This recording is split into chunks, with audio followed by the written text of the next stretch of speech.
നമസ്കാരം. അപ്പോൾ നമ്മുടെ മുമ്പിലിരിക്കുന്നത് നമ്മുടെ കട്ടപ്പാടത്തെ മാന്ത്രികൻ എന്ന് പറഞ്ഞ സിനിമയിലെ ഡയറക്ടറാണ് ഫൈസൽ ഹുസൈൻ സാർ അല്ലേ? നമസ്കാരം സാർ. എന്തുണ്ട് വിശേഷം? വളരെ സന്തോഷകരമായ വിശേഷങ്ങളാണ്. സന്തോഷം എന്താണെന്ന് പറയാമോ?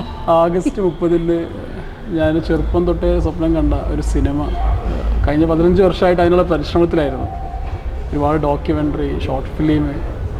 അങ്ങനെ ആഗസ്റ്റ് 30 ആ ദിവസം കട്ടപ്പാടത്തെ മാന്ത്രികൻ 30 റിലീസ് ആവുകയാണ്. ആ ഒരു സന്തോഷത്തിലാണ്. എങ്ങനെയുണ്ടായിരുന്നു എക്സ്പീരിയൻസ്? ഫസ്റ്റ് മൂവി അല്ലേ സിനിമ ഡയറക്ഷൻ ചെയ്യുന്നത് ഫസ്റ്റാണ്. അപ്പോൾ എങ്ങനെയുണ്ടായിരുന്നു എക്സ്പീരിയൻസ്? നമ്മൾ നേരത്തെ ഒരുപാട് ഷോർട്ട് ഫിലിം, ഡോക്യുമെൻ്ററികളൊക്കെ ചെയ്തിട്ടുണ്ടെങ്കിലും സിനിമ അതൊരു വേറൊരു മായിക ലോകമാണല്ലോ. ഒരുപാട് പ്രതിസന്ധികളും പ്രയാസങ്ങളും സാമ്പത്തികവും ഒക്കെ പ്രയാസങ്ങളുണ്ട്. പക്ഷേ അതൊക്കെ ഒരു ഡയറക്ടർ എന്നുള്ളതൊക്കെ നമ്മൾ അഭിമുഖീകരിക്കേണ്ട ഒരു കാര്യമാണ്. അതിനേക്കാൾ അപ്പുറം ഞാൻ ഈ ഓരോ നിമിഷവും ആ ഒരു മേക്കിങ്ങും ആ സ്ക്രിപ്റ്റൊക്കെ ആണെങ്കിൽ തന്നെ എൻജോയ് ചെയ്തുകൊണ്ടാണ് ചെയ്തത്. പ്രതിസന്ധികളൊക്കെ ഉണ്ട്. അതിനേക്കാൾ അപ്പുറം ദൈവത്തിൻ്റെ അനുഗ്രഹം കൊണ്ട് ഇങ്ങനത്തെ ഒരു അവസരം കിട്ടി. അത് മികച്ച രീതിയിൽ വിനിയോഗിക്കാൻ എനിക്ക് സാധിച്ചിട്ടുണ്ട്. 30 പ്രേക്ഷകർക്ക് അത് ബോധ്യമാവുമെന്നാണ് എനിക്ക് പറയാനുള്ളത്. ഓക്കെ. അപ്പോൾ ഈ കട്ടപ്പാടത്തെ മാന്ത്രികൻ ഒരു വെറൈറ്റി നെയിമാണ് ആക്ച്വലി. നമ്മൾ പണ്ട് മാന്ത്രികൻ സിനിമയൊക്കെ കണ്ടു, അല്ലെ ഇതിപ്പോൾ കട്ടപ്പാടത്തെ, അതെന്താണ് അതിൻ്റെ ഒരു ടൈറ്റിൽ ഇങ്ങനെ ആവാൻ കാരണം? അല്ലെങ്കിൽ എന്തായിരിക്കും അതിൻ്റെ ഒരു ഗുട്ടൻസ്? നാട്ടുപുറത്ത് നടക്കുന്ന ഒരു കഥയാണ്. ഒരു സാധാരണക്കാരനായ ഒരു മാന്ത്രികന്റെ കഥയാണ്. എന്താണ് മാന്ത്രികത എന്നുള്ളത് 30 നിങ്ങൾക്കത് ബോധ്യമാവും. ഒന്നും ഉറപ്പിച്ച് പറയാൻ പറ്റും. അത് സിനിമ കണ്ട് കഴിഞ്ഞ് ഇറങ്ങുമ്പോൾ നിങ്ങളുടെ മനസ്സ് നിറയും.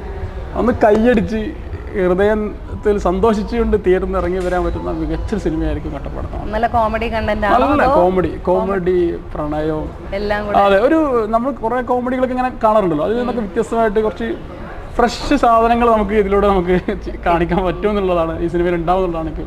ഇത് എന്നാണ് എഴുതിയത് ഈ ഒരു കഥ?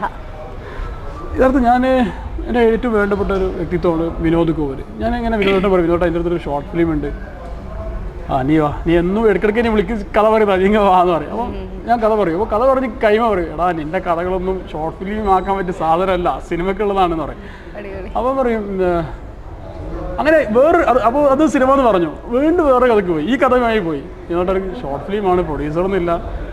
ഇത് പറഞ്ഞു വിനോദ്, എടാ ഇത് സിനിമ നിർബന്ധമാക്കി ആക്കണം. വിനോദേട്ടനാണ് ശരിക്കും ഷോർട്ട് ഫിലിം എന്നൊരു കോൺസെപ്റ്റിൽ നിന്ന് ഇത് അങ്ങനെ തന്നെ ചിന്തിക്കണം എന്നുള്ളത്. പിന്നെ ഞാൻ അതിന് വേണ്ടിയിട്ട് അങ്ങ് ഇറങ്ങി തിരിച്ചു. ഒരു പ്രൊഡ്യൂസറായി. ദൈവത്തിന് അനുഗ്രഹം കൊണ്ട് അൽ അമാന പ്രൊഡക്ഷൻ്റെ ബാനറിൽ നജീബ് അൽ അമാന സാറാണ് സിനിമ നിർമ്മിച്ചത്. അദ്ദേഹം എന്നോടൊപ്പം വളരെ ഒരു ടീമിൽ കട്ടക്ക് നിന്നു. ഇതിൻ്റെ നമ്മളുടെയൊക്കെ ടീമിൻ്റെ ഒരു ഡെഡിക്കേഷൻ അദ്ദേഹം മനസ്സിലാക്കി. അങ്ങനെ ആഗസ്റ്റ് 30 ഞങ്ങളുടെ സിനിമ പിറവി കൊള്ളുകയാണ്. ഒരുപാട് സ്ട്രഗിൾ ചെയ്തിട്ടുണ്ട്. പറയുമ്പോൾ തന്നെ അറിയാം, ഒരുപാട് സ്ട്രഗിൾ ചെയ്ത് വന്ന് ഒരു സിനിമ ഇറങ്ങുകയാണ്. എങ്ങനെയായിരുന്നു ഇപ്പോൾ ബാക്കിയുള്ള കാര്യങ്ങൾ? ക്രൂസ് ഒക്കെ എങ്ങനെയുണ്ടായിരുന്നു? പിന്നെ ഇതിൻ്റെ ക്യാമറ കൈകാര്യം ചെയ്തത് പ്രബീഷ് ലിൻസി എന്ന് പറഞ്ഞ എൻ്റെ ഒരു സുഹൃത്തും കൂടിയാണ്. അദ്ദേഹം എൻ്റെയോടൊപ്പം കഴിഞ്ഞ കാലങ്ങളിലുള്ള ഷോർട്ട് ഫിലിംസ്, ഡോക്യുമെൻ്ററി അതിനോടൊപ്പം ചെയ്ത ഒരാളാണ്. മലയാള സിനിമയ്ക്ക് ഒരു നല്ലൊരു ക്യാമറമാനെ നമ്മുടെ സിനിമയിലൂടെ കൊണ്ടുവരാൻ സാധിക്കുകയാണ് കട്ടപ്പാടത്തെ മാന്ത്രികനിലൂടെ. പിന്നെ പ്രോജക്റ്റ് കോർഡിനേറ്റർ സലാം ലെൻസ്ലിയോ, അദ്ദേഹം എന്നോടൊപ്പം ഇങ്ങനെ കട്ടൊക്കെ ഉണ്ട്. എല്ലാ പ്രതിസന്ധി ഘട്ടങ്ങളിലും അദ്ദേഹം എന്നെ പിടിച്ച് താങ്ങി നിർത്തി. പിന്നെ മ്യൂസിക്, മനോഹരമായ 3 ഗാനങ്ങളുണ്ട്. ഞാൻ മനോഹരം എന്ന് പറയുമ്പോൾ വരും ദിവസം അത് റിലീസാവും പാട്ട്. അപ്പോൾ പറയും അദ്ദേഹം പറഞ്ഞത് വെറുതെ തള്ളി മറിച്ചതല്ല, അതൊരു മനോഹരമായ ഗാനം തന്നെ ആയിരുന്നു എന്ന് നിങ്ങൾ ഉറപ്പുവരുത്തും. മനോഹരമായ 3 ഗാനങ്ങൾ മലയാളത്തിന് കട്ടപ്പാടത്തെ മാന്ത്രികനിലൂടെ സംഭാവന ചെയ്യാൻ 3 സോങ് അതിൽ 2 സോങ് ചെയ്തത് സിബു സുകുമാരൻ എന്ന് പറഞ്ഞ മിടുക്കനായ ഒരു മ്യൂസിക് ഡയറക്ടർ സിബു സുകുമാരൻ. അദ്ദേഹം ഒരു ടൈറ്റിൽ സോങ്, നല്ലൊരു ടൈറ്റിൽ സോങ്, അതേപോലെ ഒരു റൊമാൻറ്റിക് സോങ് അദ്ദേഹം ചെയ്തു. പിന്നെ മിഥുലേഷ് ചോലക്കൽ എന്ന് പറഞ്ഞൊരു നവാഗതനായ ഒരു സംഗീത സംവിധായകൻ കൂടി ഇതിൽ വരുന്നുണ്ട്, മിഥുലേഷ് ചോലക്കൽ. അദ്ദേഹം ഒരു മെലഡി സോങ് ചെയ്തു. അത് 2 പേരാണ് അതിൻ്റെ ലിറിക്സ് ചെയ്തത്, നെവിൽ ജോർജ് അതേപോലെ VP ശ്രീകാന്ത് നായർ. 2 പേര് നവാഗതരാണ്. അങ്ങനെ അവരോടൊക്കെ എല്ലാവർക്കും ഒരു സ്പെഷ്യലാണ് ഈ ഒരു സിനിമ. പിന്നെ ഇതിനോടൊപ്പം ചേർത്ത് വരേണ്ട ഒരു സംഗതി, ഏകദേശം ഒരുപാട് മലയാളത്തിൽ അറിയപ്പെടുന്ന ഒരുപാട് താരങ്ങളുണ്ടെങ്കിലും 150ഓളം വരുന്ന നവാഗതർക്ക് നമ്മുടെ സിനിമക്ക് അവസരം കൊടുത്തുള്ളതാണ്, പുതുമുഖങ്ങൾക്ക്. അപ്പം നിങ്ങൾ വിചാരിക്കും നിങ്ങൾ അവർക്ക് അവിടെ തല കാണിക്കാനുള്ള അവസരമാണ്. അതല്ല, എല്ലാവർക്കും എന്തെങ്കിലുമൊക്കെ ഒരു സിഗ്നേച്ചർ നൽകിയിട്ടാണ് ഈ സിനിമയിൽ കടന്നു പോയത്. അപ്പോൾ ഞാൻ പറഞ്ഞതുപോലെ എല്ലാവർക്കും ഒരു സ്പെഷ്യലായിരിക്കും. മലയാളികളത് നെഞ്ചോട് ചേർക്കും എന്നാണ് വിചാരിക്കുന്നത്. ആ ഒരു ഞങ്ങളുടെ കഠിനാധ്വാനത്തിനൊരു അപ്പുറം അതിൻ്റെ ഒരു കണ്ടന്റ് ബേസ് അത് ഏറ്റെടുക്കും തന്നെയാണ് ഞങ്ങൾ വിചാരിക്കുന്നത്. അല്ല, കാസ്റ്റ് ചെയ്ത ആൾക്കാരൊക്കെ ഫ്രഷേഴ്സ് ആണല്ലോ, അപ്പോൾ അവരൊക്കെ അഭിനയിച്ചപ്പോൾ തൃപ്തി ഉണ്ടായിരുന്നു? ഐ മീൻ എങ്ങനെയായിരുന്നു അവരെ ട്രെയിൻ ചെയ്തെടുത്തു. ക്യാമ്പ് ഉണ്ടായിരുന്നു, 3 ദിവസത്തെ ക്യാമ്പ് ഉണ്ടായിരുന്നു. ആ ക്യാമ്പിൻ്റെ ഒക്കെ റിസൾട്ട് സിനിമയിലുണ്ട്. എല്ലാവരും തന്നെ അത്രമേൽ മനോഹരമായിട്ട് ചെയ്തു. അപ്പോൾ നിങ്ങൾ വിചാരിക്കും അപാകതകളൊക്കെ പുതിയ ആൾക്കാരെന്ന് വളരെ ചൂണ്ടിക്കാണിക്കാം, പക്ഷേ അങ്ങനത്തെ ഒരു അപാകതയും ഇവർ പുതിയ ആൾക്കാരാണോ എന്ന് പോലും നിങ്ങൾക്ക് പറയാൻ പറ്റില്ല. അത്രത്തോളം അവർ നല്ല ഒരു എക്സ്പീരിയൻസ് ആർട്ടിസ്റ്റിനെ പോലെ അവർ കൈകാര്യം ചെയ്തിരുന്നതാണ്. ഇനി അങ്ങോട്ട് പ്ലാൻ ഉണ്ടോ അടുത്ത മൂവി? നേരത്തെ ഓടി തന്നെ നേരത്തെ വിനോദേട്ടൻ പറഞ്ഞ പോലെ ഒരുപാട് സ്ക്രിപ്റ്റുകൾ എഴുതി വെച്ചിട്ടുണ്ട്. കുറേ സ്ക്രിപ്റ്റുകളുമായിട്ട് നടക്കുന്നതാണ്. അപ്പോൾ ഉടനെ തന്നെ ഇത് സിനിമ എന്തായാലും വിജയിക്കുന്ന ഉറച്ച വിശ്വാസമുണ്ട്. അത്രയും നല്ലൊരു സാധനമാണിത്. ഇത് കഴിഞ്ഞ ദൈവം രക്ഷിക്കട്ടെ എന്ന് ഞാൻ പറയുന്നു.